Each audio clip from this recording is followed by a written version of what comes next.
Thank you, Justin, for sharing that. I actually do. I think I've reached that age where I think I have a bunion. It's very depressing. Anyway, onto advertising. I'm Nicola, GroupM CIO, and I'm really pleased to be here this afternoon with my sort of esteemed colleagues. What I'm going to do is I'm going to get these guys to do the same as we had this morning, just do a bit of an intro as to who they are and what they do, and then we'll kick in to the panel. Today's session is going to be an exploration of what is required to progress TV as a channel, and a bit of a narrative this morning around it becoming a solid media platform. And importantly, allow TV to prove itself as a mechanism for brands to leverage the total marketing funnel. And I actually thought Reese made some really good salient points just prior to lunch, talking about television starting to really own the narrative and really talk about the fact that it is an incredibly powerful channel. So we'll surface that throughout this panel. We're going to explore themes such as AI. Wouldn't be a conference without AI.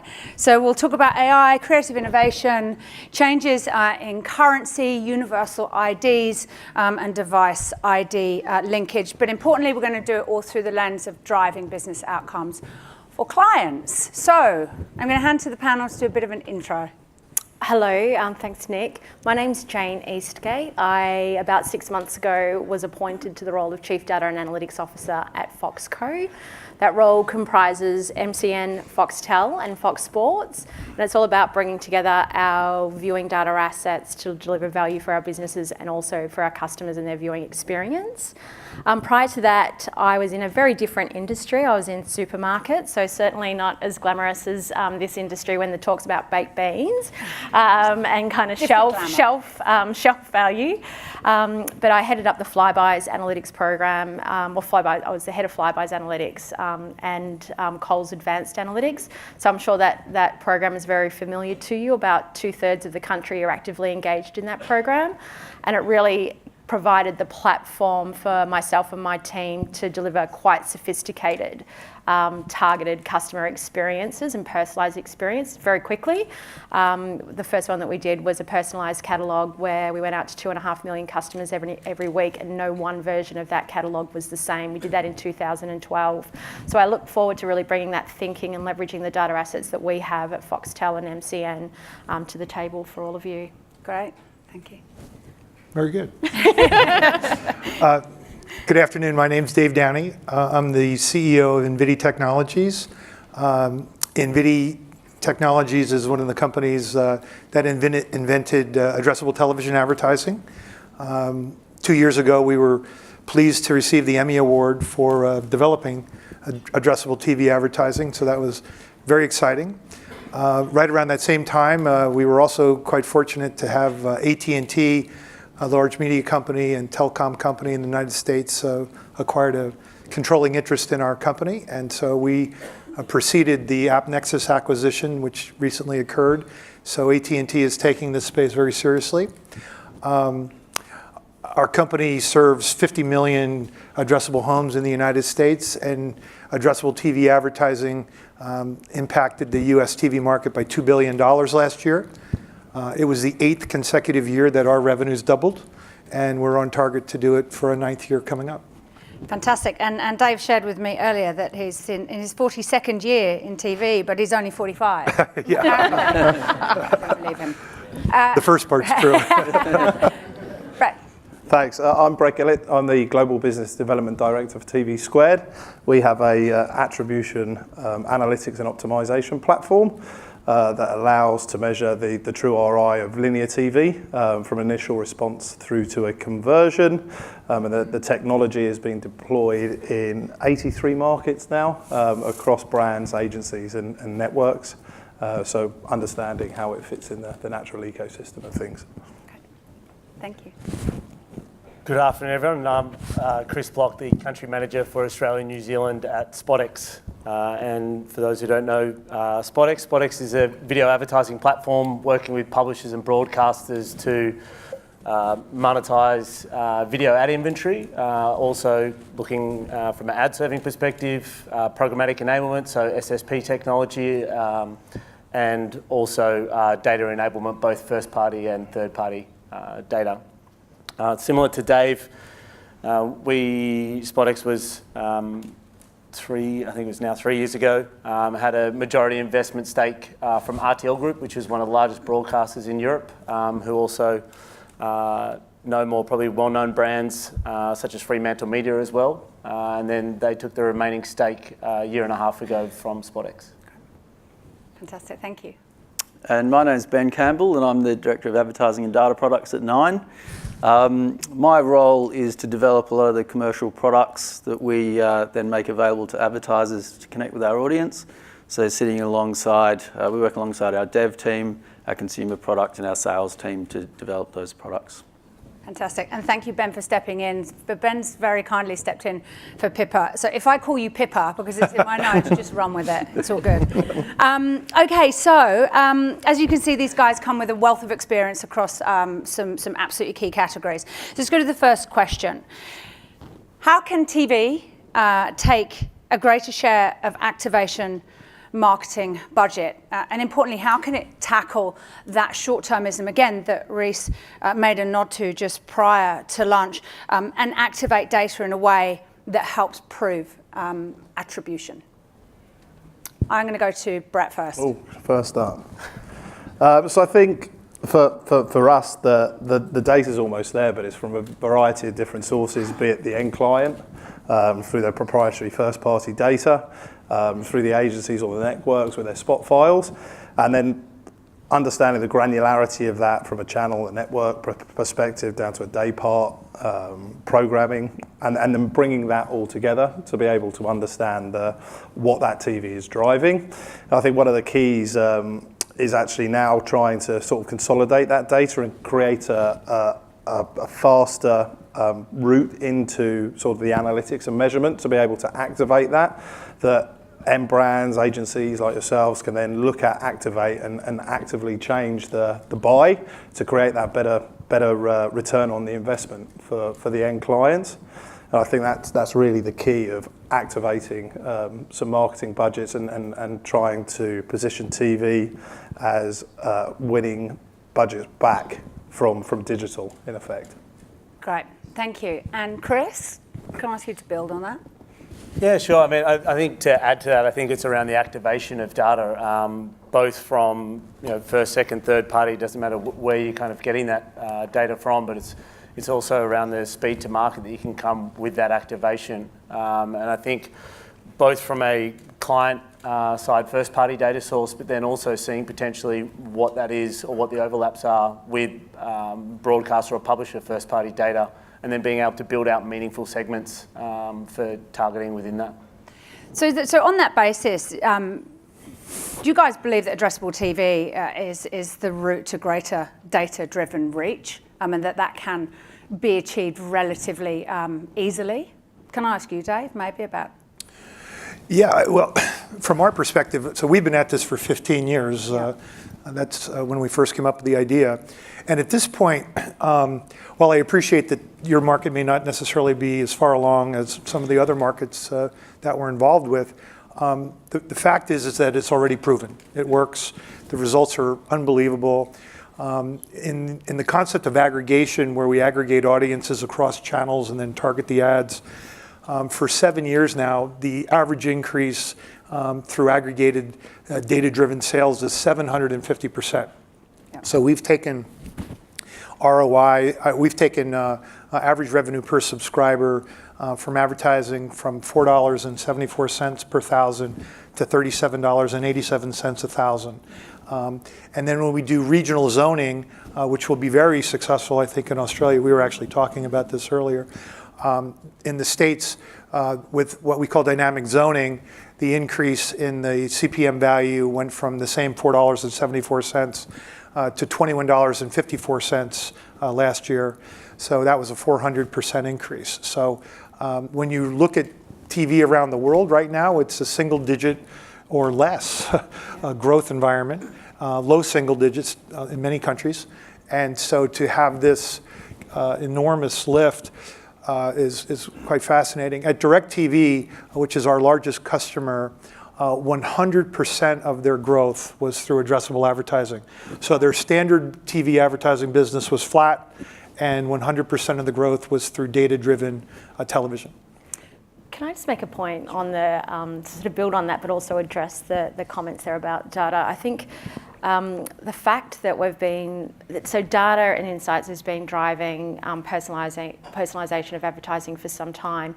I think what we've got to do is even take that thinking further and think about the advertising in the context of the overall viewing experience, because that relevance got to be as true for the content that they're viewing in terms of programming as it is for the advertising. So I think it's fantastic to progress the cause around the advertising piece, but putting it in the context of what they're watching either side of those ad rolls, I think is really critical, because we've got to think about this from a customer perspective. And when they're turning on their 10 minutes of television, what is their experience overall? And the two go hand in hand as complementary uses of data, as opposed to one or the other. It's got to be both working together. And I think those insights have really got to connect scheduling with the advertising.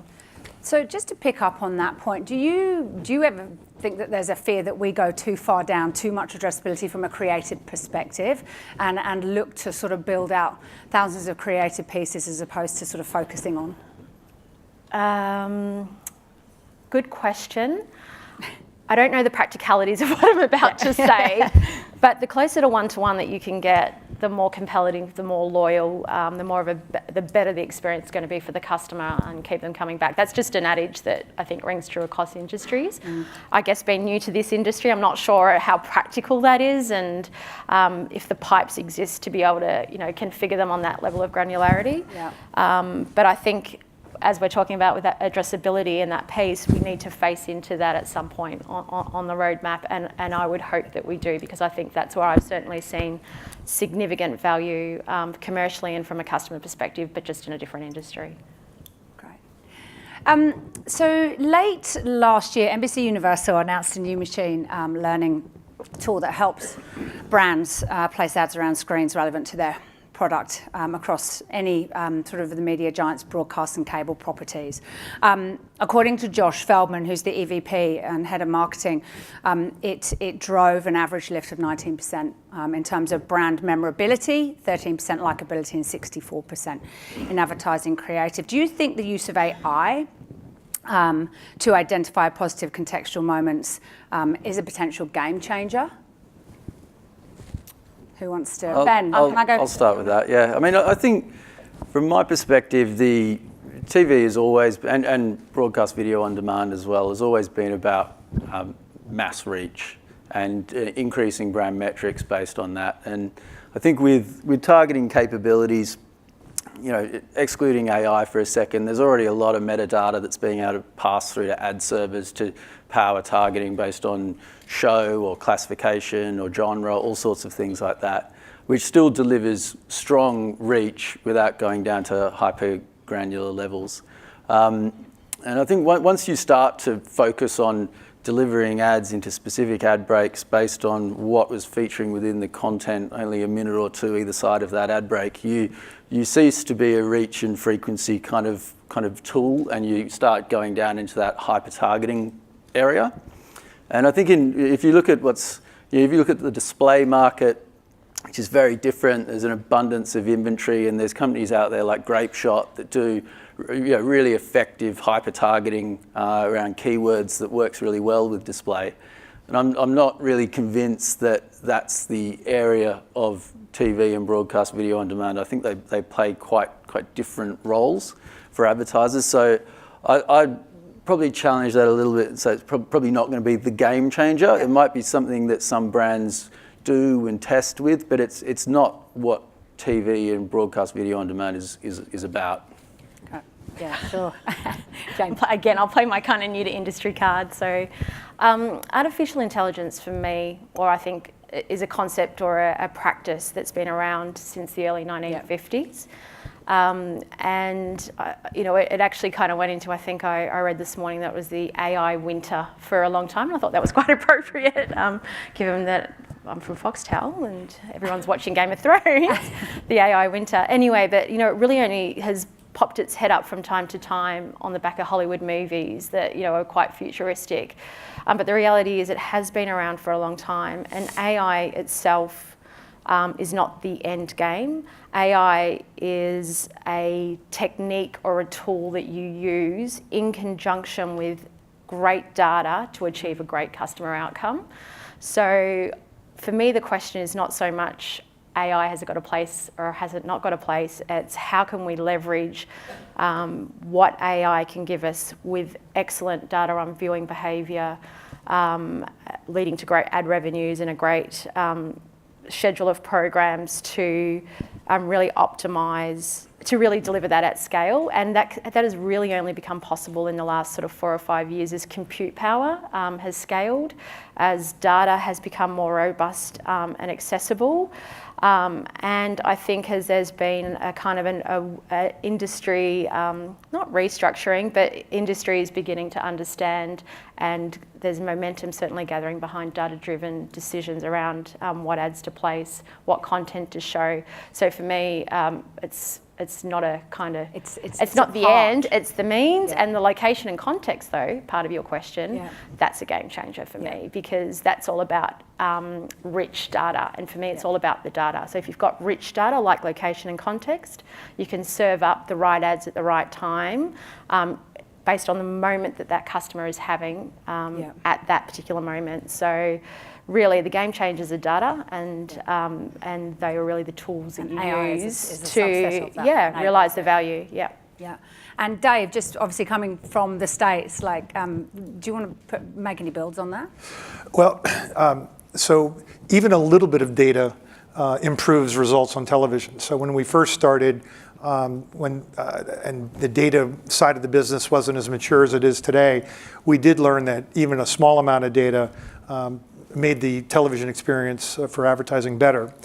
The other side of this that is often overlooked, but for which we spend a tremendous amount of time, is what we call post-campaign analytics. Mm-hmm. So it's what happened after the campaign ran. How do we validate that more sales occurred? How do we know that it actually worked? And so we've done hundreds of white papers at this point for almost every imaginable brand, and over, I'm going to say 400 or 500 major brands have used our system. But it's that what you do after the campaign has ended to validate that, yes, more cars were sold, more aspirin was purchased. Yeah. We even have verified that macaroni and cheese sales increased through using addressable advertising. So, and that's information I would be comfortable to share with others in terms of the results.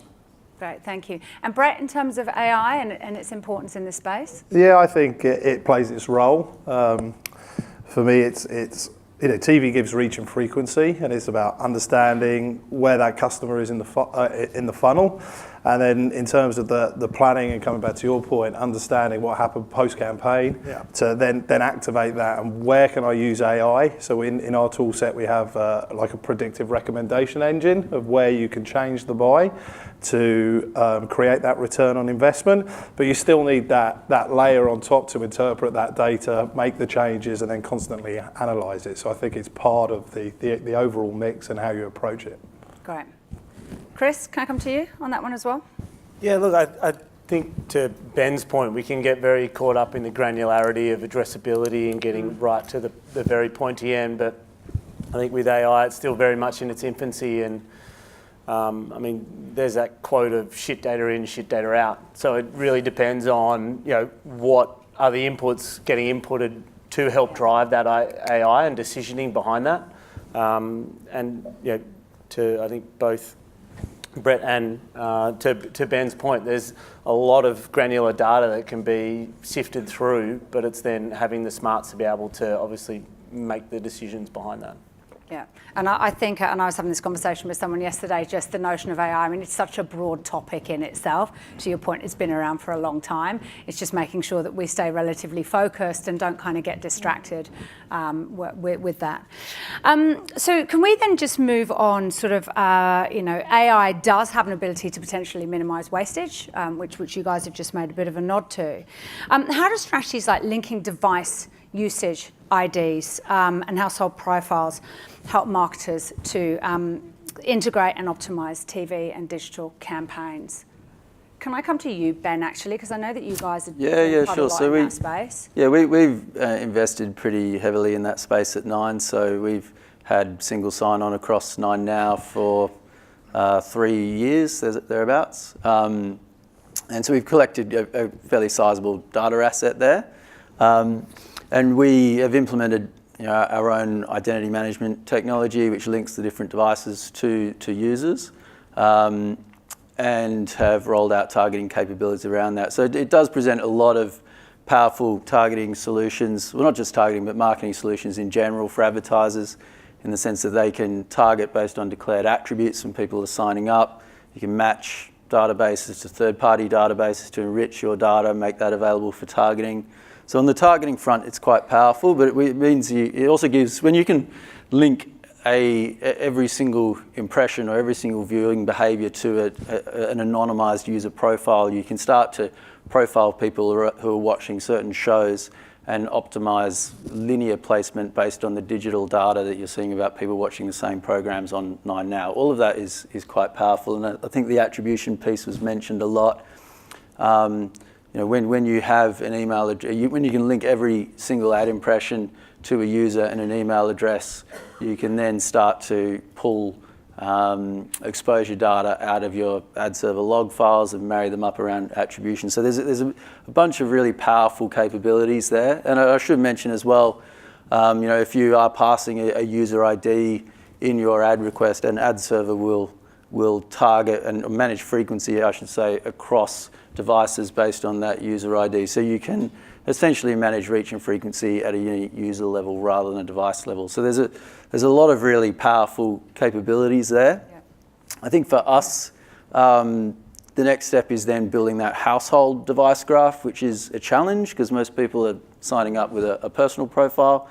And as much as I'd love my wife to, she never logs out of my Nine Now account to watch Nine Now herself. So there's a lot of kind of viewing of using the same profile within a household, and therefore linking household participants into a household graph is challenging. But I think that's the next area that the broadcast industry kind of needs to move towards. Great.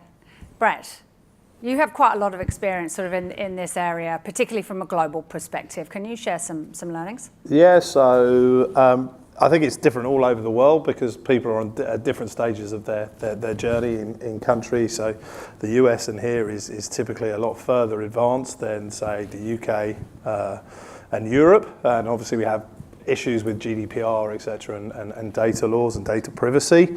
But I think for us, it's understanding and joining those IDs up and then attributing that back and looking at it as a holistic picture.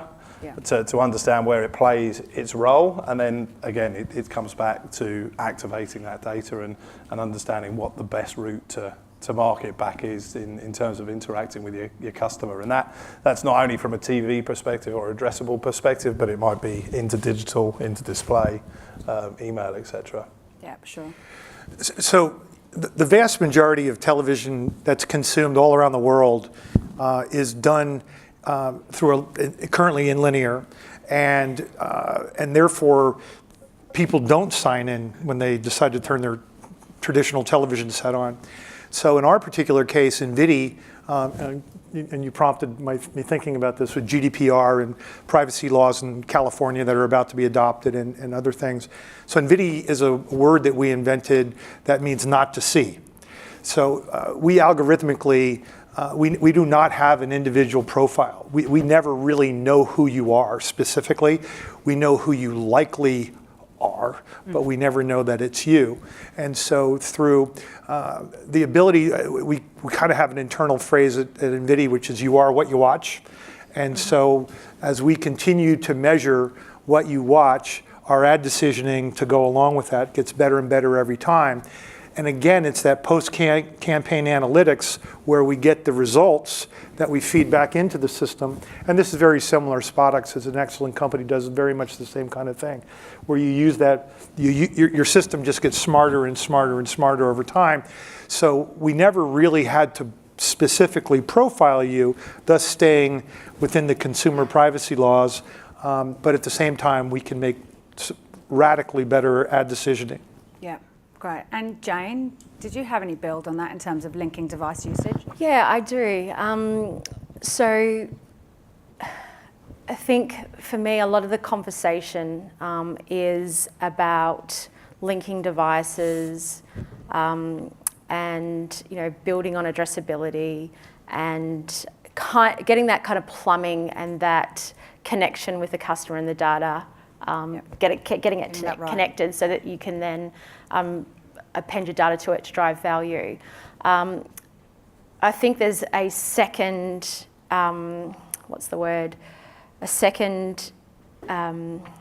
something that is also here and now, which is looking within our industry, and I'm thinking about the assets that we have at NCN and Foxtel, but also where I've come from in Coles, is that we actually are in a very fortunate position where we know all of our customers. So we have census data on all of our customers digitally and in broadcast, because they sign up and subscribe to our services just like they sign up and subscribe to Flybys when I was there. So for us, it's not about connecting addresses to get reach. We've got reach on 100% of our 2.8 million customer base. For us, it's then the next step, and this is, I think, maybe it's the conversation next year, which is about how do we take advantage of that, and we already are and have been, but how do we take it to the next step of, for all of those customers, creating that experience that's, what post-campaign and what do you put out there, then measure and results. So we're kind of fortunate from a challenge perspective that it's not so much about connecting screens. We've got those connections. It's more about now that that's been done, what next, and that's really all about that customer experience. So I would encourage people to look to other industries and to areas within industry that actually have some of that capability and plumbing already in place, and then can do more with that data. Not everybody's in the same boat. Yeah, great. I might just stay on sort of creative innovations, and I'd be interested to know your thoughts around the format and creative innovations that you think will improve the viewer experience. We are... Dave. Less commercials. Yes. No. And I can tell you that this is absolutely in the States where we're constantly interrupting programs and running 14 minutes an hour of commercial airtime. What we're seeing is that companies, so Turner Broadcasting was recently purchased by AT&T as well. And so one of their key focuses to improve the viewer experience is they are going to reduce the number of commercials. Yep. And I think that is going to proliferate in the United States.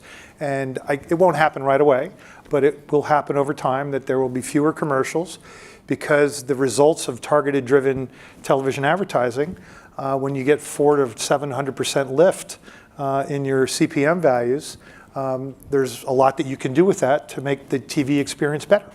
Yeah. And it's crazy to think that I'm at a conference like this saying let's have less commercials, but that, for me as a viewer, would improve the experience. And the impact to commercial business models from a media owner perspective by having fewer commercials.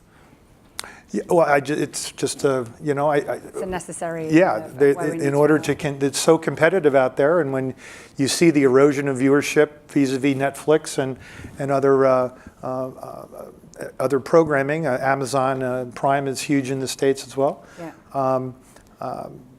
People are paying attention to this, and they're having these discussions in boardrooms all across the world. What can we do to prevent this onslaught against our viewership?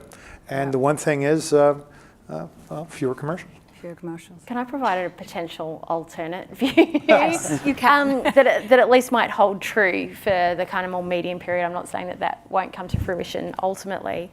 And I come back to the example I mentioned at the start about when you get a catalogue in the mail from Coles, and I'm likening that to, sort of broadcast advertising on TV. The catalogue or the advertising is not, treats all customers or all viewers homogeneously. When we went to that targeted version of the catalogue, where I mentioned we sent it out to 2.5 million customers every week, no one version of the catalogue of that email was the same. And we offered no deal, no incentive, but what it was the top 10 offers, the top 10 products that you normally buy in store every week on sale.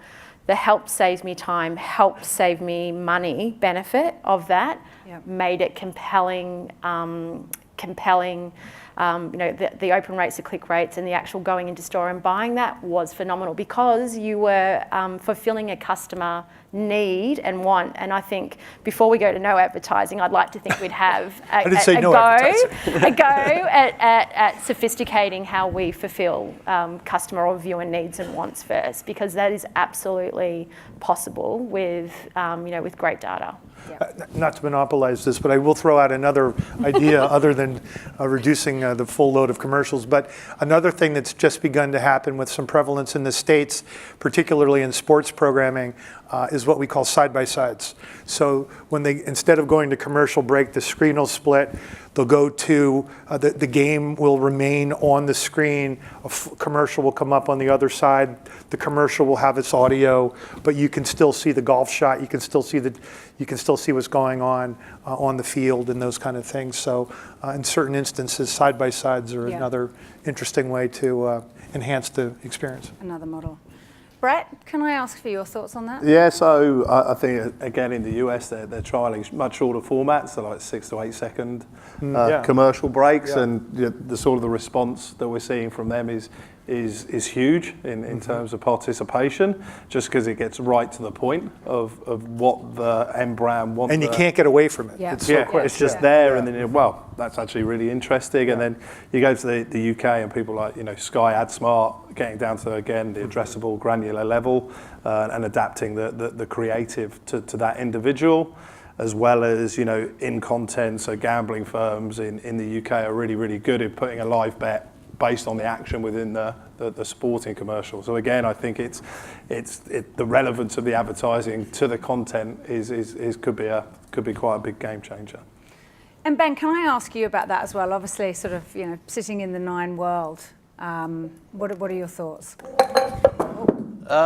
There's got to be one. Yeah. No ads. No, look, we do regularly think about our I'm talking about 9 Now at the moment. Our ad load on 9 Now and what that looks like, and we have historically kept a fairly, I suppose, rigid structure to it, which mirrors TV. But we have started sort of playing around with it at different times of year and testing different things. I still think there's a lot of power in a 30-second TV commercial. That for all the hype about 6 seconds, you can't build a brand in 6 seconds. You might be able to remind someone about a brand in 6 seconds, but you can't build it. And that is still fundamentally what TV is very, very good at. And so, we're not making any rash decisions about I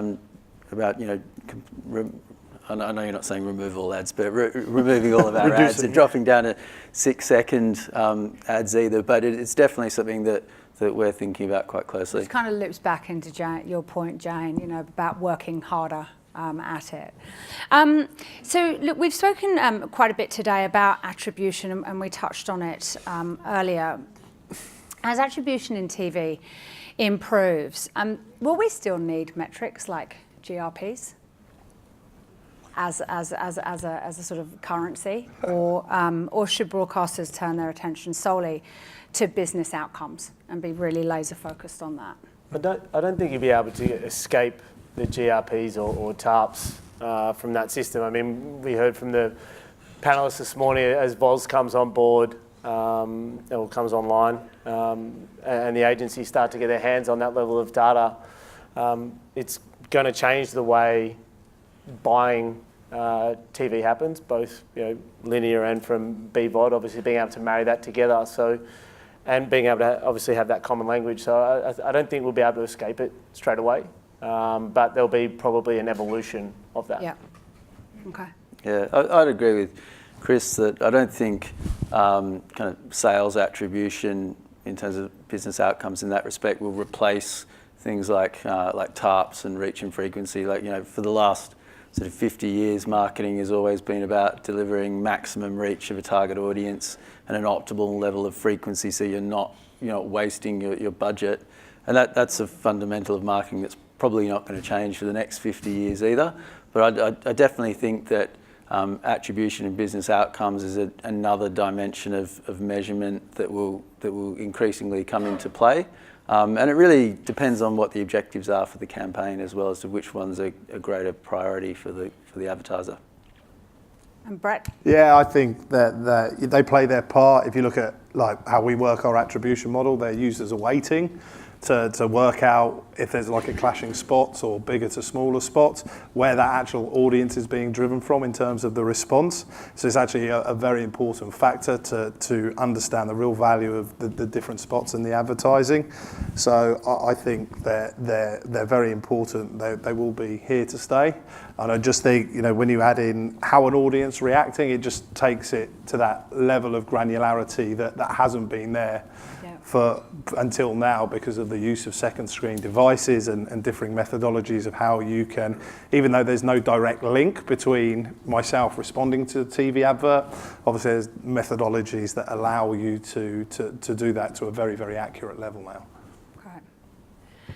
Okay, I was given the 5-minute mark about 3 minutes ago. So I'm going to ask you guys just to leave everyone in the audience with the one thing, and maybe be bold here.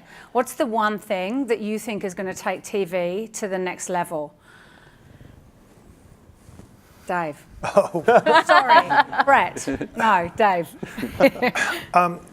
Well, one of the areas that you talked about was connecting the screens. And so once that actually occurs, that's a pretty powerful capability. And we have a project that we call maglev, an internal software development project that we're involved with, to not only connect the screens through a concept that we call Media Hub, but to connect all the different broadcasters and distributors in a marketplace.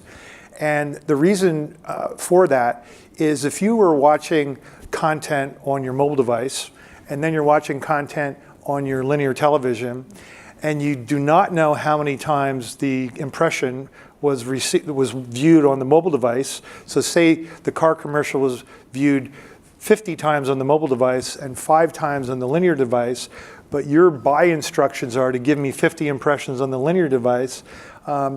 It ruins the effectiveness of advertising if everything isn't cohesively linked, so that you know how many impressions were delivered across multiple devices.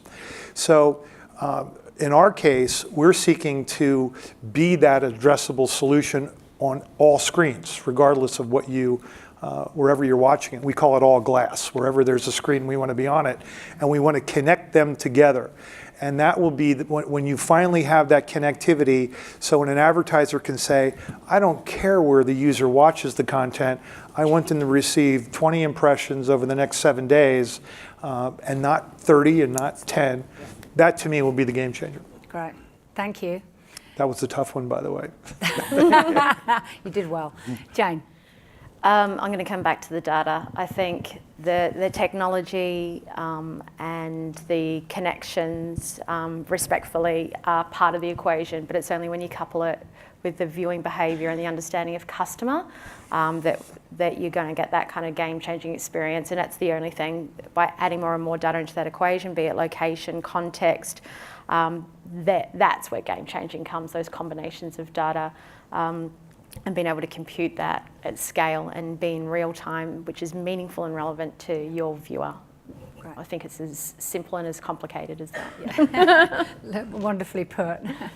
Brett? I think collaboration. There's a natural ecosystem here for around the data, whether it from an end user perspective, from the brand, into how they can utilise that in the agencies to help with better outcomes, into the networks around the content and what's working and what's not working, and how that is then complementary to driving digital as well. So I think if it all work together to create that natural ecosystem. Great, thank you. Chris? Look, I think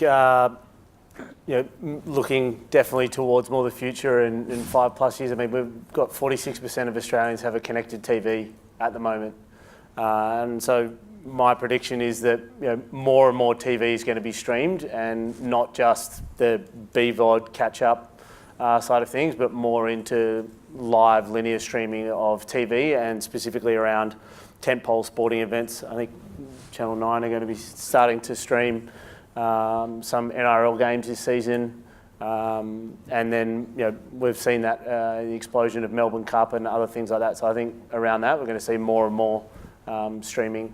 Great, awesome. And Ben? It's kind of already been said, but I'd say the ability to transact across linear and digital, all screens via a single transaction, and to be able to measure, provide measurement that is a common currency across both, and then to apply data on top of that to improve targeting. So there's a few things in there, but if we can nail that, I think. And the reality is that those things might sound lofty, but they're actually not that far away. And there's a lot of really good work that's going on in the industry at the moment, which makes it a pretty exciting space to work in. Amazing, thank you. So I know that we're out of time. Guys, thank you so much for sharing your insights and your thoughts with everyone here today. Justin, you'll be pleased to know that having stood now for 50 minutes, my bunion is sore, which I've been moving around. Thanks so much, and a round of applause for the panel.